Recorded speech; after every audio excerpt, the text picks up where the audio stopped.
Hello everyone, আসসালামু আলাইকুম। আশা করি সবাই ভালো আছেন। আজকে আমি আপনাদের দেখাবো যে 34 ইঞ্চি বডি এবং 30 ইঞ্চি কোমরের কামিজ কিভাবে কাটিং করবেন।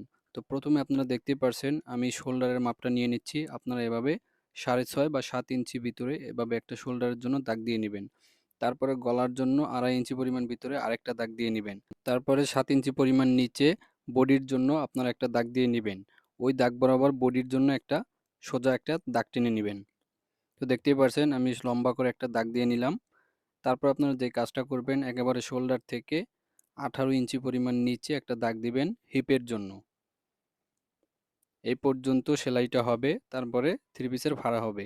তারপর এভাবে লম্বা দাগ টেনে মিলিয়ে নেবেন। তারপরে বডি এবং হিপের মাঝখানে আরেকটা দাগ দিবেন। তারপরে কোমরের জন্য দাগটা মিলিয়ে নেবেন। তারপরে এখন আমরা যে দাগটা দিচ্ছি সেটা হলো আর্ম হোলের জন্য দাগটা দিয়ে নিলাম, এবং এই পাশে যে দাগটা দিচ্ছি এটার এই পাশে আপনার গলা হবে। তো দেখতেই পারছেন আমরা দুইটা দাগ দিয়ে নিলাম। এখন আমরা আর্ম হোলের জন্য 1 ইঞ্চি পরিমাণ ভিতরে রাউন্ড করে এভাবে দাগটা দিয়ে নিব। তো দেখতেই পারছেন আমরা রাউন্ডটা করে নিচ্ছি। এভাবে সুন্দর করে রাউন্ডটা দাগ দিয়ে নিবেন।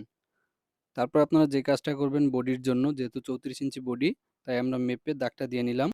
তারপরে আমাদের কোমর যেহেতু 30 ইঞ্চি, তাই আমরা 30 ইঞ্চি পরিমাণ মাপ রেখে আমরা একটা দাগ দিয়ে নিব কোমরের জন্য। তারপরে হিপে 34 ইঞ্চি পরিমাণ মেপে আমরা একটা দাগ দিয়ে নিব।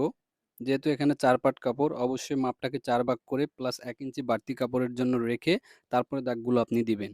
তো দেখতেই পাচ্ছেন আমাদের দাগ দেওয়া কমপ্লিট। এখন আমরা সুন্দর করে বডির সাথে কোমর এবং কোমরের সাথে হিপ এভাবে দাগটা মিলিয়ে নেব। তারপরে হিপ থেকে একেবারে পুরো গের পর্যন্ত আপনারা এভাবে দাগটা মিলিয়ে নিবেন। তারপরে এই দাগ অনুযায়ী আপনারা সুন্দর করে কাপড়টা কেটে ফেলবেন। তো দেখুন আমরা কিভাবে কাপড়টা এখন কাটিং করব। প্রথমে আমরা গলার দাগটা দিয়ে নিব। তো গলার দাগটা দেখতেই পারছেন আমরা 5.5 ইঞ্চি বা 6 ইঞ্চি পরিমাণ নিচে দাগটা দিয়েছি। এভাবে সুন্দর করে দাগটা দিয়ে তারপরে গলাটা আপনি সুন্দর করে এঁকে নেবেন। দেখতেই পারছেন এটা হলো একটি পান গলা, তাই আমি সুন্দর করে পান গলাটা এঁকে নিলাম। এখন আমরা দাগ অনুযায়ী সুন্দর করে কাটিং করব। তো দেখতেই পারছেন প্রথমে আমি গলাটা কাটিং করতেছি। আপনারা এভাবে খুব সুন্দর করে দাগের সাথে মিলিয়ে গলাটা কাটিং করবেন। এরপরে আমরা আর্মহোলের থেকে কাটিংটা শুরু করব, একেবারে গের পর্যন্ত কেটে ফেলব। তো দেখতেই পারছেন আমরা আর্মহোলের রাউন্ডটাকে খুব সুন্দর করে কেটে তারপরে আমরা একেবারে বডি থেকে কোমর হিপ হয়ে একবারে গের পর্যন্ত সম্পূর্ণ কাটিং করে ফেলবো। আপনারা যারা এরকম সহজেই দর্জি কাজটা শিখতে যাচ্ছেন, কাটিং এবং সেলাই দুটো, তারা অবশ্যই আমাদের চ্যানেলটি সাবস্ক্রাইব করে রাখবেন, এবং আপনাদের যদি বুঝতে সমস্যা হয় তাহলে অবশ্যই আমাদেরকে কমেন্ট করে জানাবেন। তো এখন দেখতেই পারছেন আমাদের বডি থেকে হিপ কোমর হয়ে আমরা সম্পূর্ণ গের পর্যন্ত কেটে নিচ্ছি। তো আপনারা এভাবে খুব সুন্দর করে কাটিংটা করে নেবেন। আপনারা অবশ্যই দাগটা দেওয়ার সময় অরিজিনাল মাপ থেকে 1 ইঞ্চি পরিমাণ বাড়তি রাখবেন সেলাইয়ের জন্য, না হলে আপনার সেলাইটা করতে পারবেন না। তো দেখতেই পারছেন আমাদের কামিজটা সম্পূর্ণ কাটা কমপ্লিট হয়ে গেল।